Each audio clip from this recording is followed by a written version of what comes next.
The White House is being pressed on Hunter Biden, who has pleaded not guilty to 9 federal tax charges. CBS News chief White House correspondent Nancy Cordes joins us now. Nancy, I can guess what the White House is saying about Hunter Biden's plea deal, but tell us if they were asked about it and what their response is. Oh, they were asked about it plenty this week, Ouija, but you're right.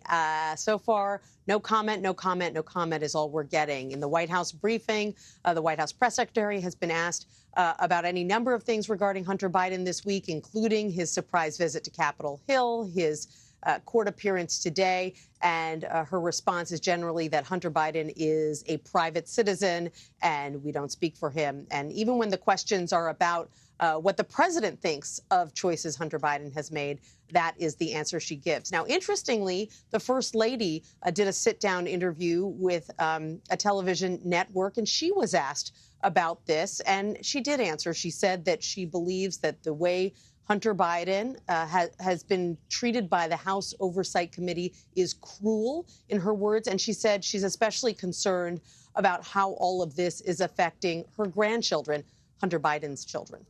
And those are very rare remarks from the First Lady. So it matters because she has not really talked about this until now. Nancy, I want to talk about inflation, too, because it ticked up this month. And you asked the director of the National Economic Council about rent and that impact on inflation. Can you walk us through that exchange? Sure. Inflation did tick up, but rent is still rising quite a bit higher than the rate of inflation. And so that's what I asked her about in the White House briefing room, why that's happening and what her predictions are for next year. Take a listen.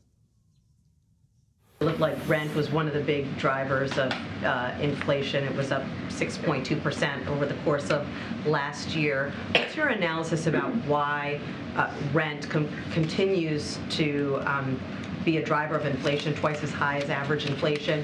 And what is your outlook for the next year? Rent affordability and housing affordability generally is an area that really is salient for a lot of households as they sit around their kitchen tables paying their bills. Housing is a big one. We are very focused on housing affordability. We'd like to see Congress pass housing tax credits. But what she could not say is what she thinks will happen to rents and housing prices more generally if those housing tax credits are not passed. Ouija?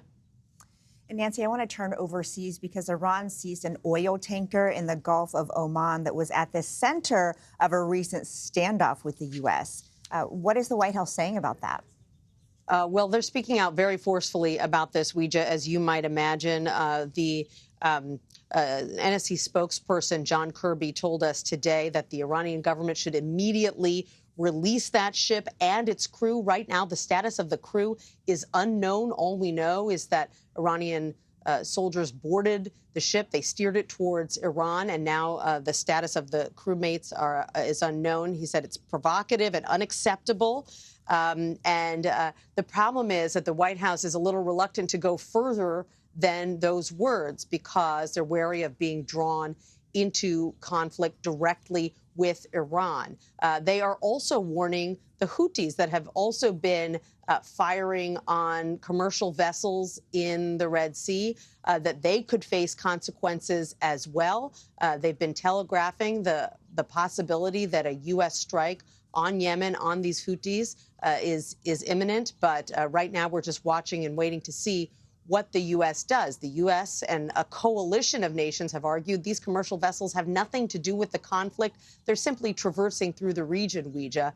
But what the Houthis have been arguing is that all of this is retaliation for Israeli strikes on Hamas in Gaza. And Nancy, we haven't heard yet directly from President Biden about this. And today, during the briefing, the press secretary, Karine Jean-Pierre, was pressed about where he has been this week, as we haven't seen him at any official events. So what did they say about, what the president is doing? What they said is that he was in 4 states over 3 days over the course of the weekend, giving speeches in Valley Forge, Pennsylvania, in Charleston, South Carolina. He traveled to Texas, had a couple of days out of public view here at the White House, though they did detail some of the meetings and calls that he has been engaged in. And then he's going to be giving a speech in Allentown, Pennsylvania tomorrow. You're right. It is rare for us to go several days like this without seeing him in person. But they continue to insist nothing out of the ordinary. He's simply conducting business behind closed doors. All right. Nancy Cordes, thank you as always. You're welcome.